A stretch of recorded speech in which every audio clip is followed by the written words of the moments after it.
हाय, hello, नमस्कार. मी ऋषाली. तर तुमचं पुन्हा एकदा माझ्या मराठी यूट्यूब चॅनलमध्ये अगदी मनापासून स्वागत आहे. आजचा दिवस तुम्हाला अगदी आनंदाचा, आरोग्याचा जाऊ ही स्वामीचरणी प्रार्थना. तर चला, कालचा व्हिडिओ तुम्ही बघितलाच असेल. आता आम्ही ना घरी चाललेलो होतो. तर मग आता शंभू, स्वरा, आम्ही सर्व 4 घरी चाललेलो आहोत. आणि मग त्यानंतर आहे ना, मग आम्हाला तेथे जाऊन नैवेद्य दाखवायचे आहे. अर्धा पाऊण तास लागत असतो आम्हाला यायला. तर मग आता येथे आम्ही आमच्या घराच्या रस्त्यानंच चाललेलो आहोत. तर येथे बघू शकता खूप छान असं झेंडूचे पण फुलं बहरलेले आहेत. तर खूप छान वाटतं असं मधून चालायला पण. तर खूप असं प्रसन्न वाटत होतं बघितल्यानंतर. तर आता इथे आम्ही घरी पण पोहोचलेलो होतो. तर रुपालीताईंचं पण बाकीचं सर्व काही आवरलेलं होतं. आता इथे ना पापड्या, कुरड्या ते तळून घेत होत्या त्या. आणि मग त्यानंतर आहे ना, नैवेद्य पण भरायचे होते. मी नैवेद्य करून आणलेले होते. तर मग आता इथे नैवेद्य भरून घ्यायचे होते. त्याच बोलल्या की मी आता पापड्या तळून घेते आणि आता तू आहे ना नैवेद्य भरून घे. मग आता येथे ना आमच्या शेजारीच माऊल्या, म्हसोबा हे आहे ना, मग त्यांना नैवेद्य दाखवायचे होते. तर त्या बोलले की मी भजे तळते, आता तुम्ही दोघीजणी नैवेद्य दाखवून या. मग आता अंजू दिदी आणि मी दोघीजणी आलेलो आहोत इथे आता नैवेद्य दाखवण्यासाठी.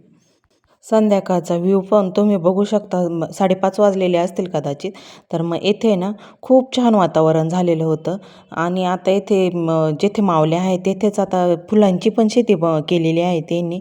तर मग आता येथे शेवंतीचे फुलं लावलेले आहे. खूप छान वाटत होतं तिथे गेल्यानंतर. असं वाटत होतं किती फुलं घेऊ, किती फुलांमध्ये जाऊ, असं झालेलं होतं.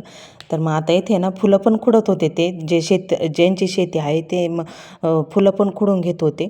तर मग आता इथे ना नैवेद्य पण घेऊन आलेले होते. तर 7 मावल्या आहे ना, तर 7 मावल्यांना येथे नैवेद्य ठेवायचे होते मला. तर मग आता नैवेद्य पण ठेवून घेत होते. तर वातावरण तुम्ही बघू शकता, खूप छान वातावरण आहे. आणि येथे ना शेजारीच विहीर पण आहे. तर विहिरीजवळच मावल्या पण आहे ना, तर मग आता इथे मावल्यांना पण नैवेद्य दाखवून घ्यायचे होते मला. येथे आता मी पहिल्यांदाच नैवेद्य दाखवण्यासाठी आलेले होते. तर मग आता रुपालीताई बोलल्या की तू मावल्यांना नैवेद्य दाखवून ये आणि मग त्यानंतर मग आपण गावामध्ये नैवेद्य दाखवण्यासाठी जाऊ. छान असं माझं पण दर्शन झालेलं होतं. म्हणजे भरपूर दिवसापासून मी पण आलेले नव्हते दर्शनासाठी. तर मग आता इथे नैवेद्य पण घेऊन आलेले होते आणि मग दर्शन पण झालेलं होतं. छान वाटलं असं दर्शन वगैरे घेऊन.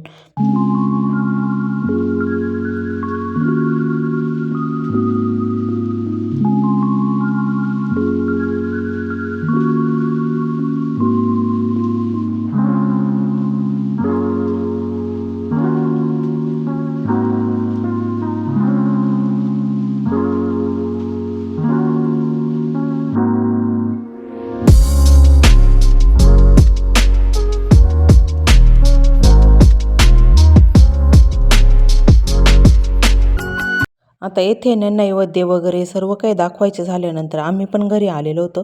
तोपर्यंत रुपालीताईंचं पण आवरलेलं होतं. मग आता येथे ना गुरुवार असल्यामुळे मग त्यांनी पण घट मांडलेला होता. तर आम्ही येथे ना दोघीने थोडेसे फोटो पण काढलेले होते आणि मग आता येथे दर्शन पण घेतलेलं होतं. तर मग आमचं आता सर्व काही नैवेद्य वगैरे भरले आणि गावात पण आलेलो होतो आम्ही. तर मग आता येथे ना पहिल्यांदाच खंडेरावाचं मंदिर आहे. तर मग सर्वात प्रथम येथे खंडेरावाच्या मंदिरामध्ये पण आम्ही नैवेद्य ठेवून घेतलेले आहे. म्हणजे खंडेरावाचं मंदिर काय उघडं नव्हतं, पण मग बाहेरच असे त्यांच्या पायथ्याजवळच नैवेद्य ठेवून घेतलेले होते. आज दत्त जयंती होती. तर मग येथे दत्ताला पण आम्ही नैवेद्य ठेवायला आलेलो होतं. तर येथे खूप छान अशी मूर्ती पण आहे. तर आम्ही मग थोडेसे फोटो पण काढले आणि मग त्यानंतर मग पुढं पण आम्हाला नैवेद्य दाखवायचे होते. तर मग आम्ही आता इथे पटपट असे नैवेद्य दाखवून घेत होतं. तर मग आम्हाला आहे ना पुढं पण आता जे जे देवस्थान आहे तेथे मग आता नैवेद्य दाखवायला जायचं आहे. तर मग आता येथे ना देवीचंच मंदिर आहे. तर मग आता येथे देवीच्या मंदिरामध्ये पण नैवेद्य दाखवायचं होतं. म्हणजे आज आहे ना महालक्ष्मीचा पण उपवास असल्यामुळे मग आता देवीला पण आम्ही नैवेद्य दाखवून घेत होतो. तर आता इथे ना देवीच्या मंदिरामध्ये आलेलो होतो. गावच्या सर्व देवांचं आम्ही दर्शनं घेतलेले आहे. पण मग आता येथे ना ह्या देवीच्या मंदिरामध्ये ना मी प्रथमच आलेले आहे. तर मग मी पहिल्यांदाच देवीचं मंदिर बघितलं आणि आता येथे ना देवीला पण नैवेद्य दाखवलं. आणि आता येथे ना ज्या देवांची यात्रा आहे ना, तर मग त्या देवांना नैवेद्य दाखवायचं आहे. आरचित्राय आणि परचित्राय दोघं पण भाऊ आहे. तर मग येथे दोघांची पण आज यात्रा आहे. तर मग आता येथे ना दोघांना पण नैवेद्य दाखवायचं आहे. म्हणजे आज यात्रा नाही, उद्याची यात्रा आहे. आज आहे ना रथ ओढले जातात. तर मग आता इथे ना आज रथाचीच गर्दी चालू आहे. तर रथ ओढायचा आहे ना, तर मग प्रत्येकांचे जे शेतकरी आहे ना त्यांचे बैलजोडी असते ना ती रथाला जोडली जाते आणि रथ ओढला जात असतो. तर मग आता इथे ना रथाचीच मिरवणूक चालू होती. तर मग आम्ही पण आता नैवेद्य दाखवण्यासाठी येथे आलेलो होतो. तर आता इथे ना दोघं पण भाऊ आहे. तर मग दोघांना पण नैवेद्य दाखवले. तर मग मी पण आता देवाचं दर्शन घेऊन आता पुढं पण आम्हाला नैवेद्य दाखवायचे होते. तर आता इथे ना जवळच महादेवाचं पण मंदिर होतं. तर मग महादेवाच्या मंदिरामध्ये पण आम्ही नैवेद्य ठेवलेले होते. आज आमचं असं झालं की सर्व देवांचं दर्शन झालं. म्हणजे आज दत्त जयंती होती, महालक्ष्मीचा उपवास पण होता आणि सर्व देवांचे पण दर्शनं झालेले होते. गावची यात्रा असल्यामुळे ना येथे मग गावठी तमाशे पण होते. तर वाघे, मुरळी सर्व काही आलेले होते. तर नाचे ते सर्व काही येथे आलेले होते. आता येथे ना रात्रभर त्यांचावाला तमाशा चालणार होता. मग त्यानंतर आम्ही ना आता पुढच्या पण देवांना पण नैवेद्य ठेवायचे होते. तर आता येथे विठोबा रखुमाईच्या मंदिरामध्ये आम्ही नैवेद्य ठेवायला आलेलो होतो. तर मग आम्ही थोडेसे प्रत्येक ठिकाणी असे थोडे थोडे का होईना फोटोशूट केले आणि मग आता पुढच्या पण देवांना नैवेद्य ठेवायला निघालेलो होतो. तर आता इथे ना मारुतीच्या मंदिरामध्ये काही स्त्रियांना प्रवेश नाही. तर मग मी बाहेरूनच मारुतीचं दर्शन घेतलं आणि तेथे पण बाहेरच आम्ही नैवेद्य ठेवलेला होता.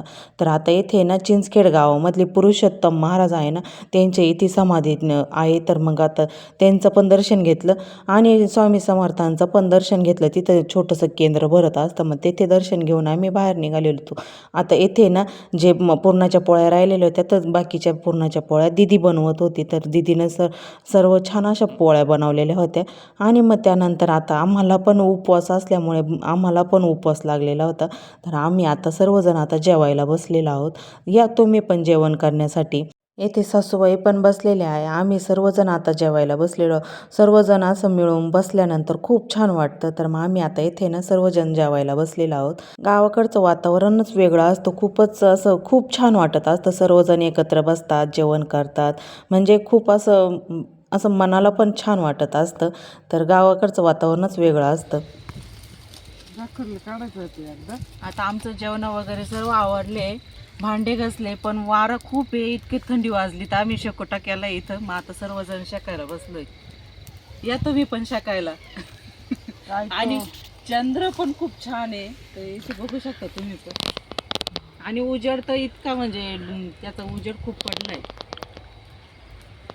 काय तो वारा, काय तो शेकुटी. शेकोटी बारा शेकोटी बारा बारा उड.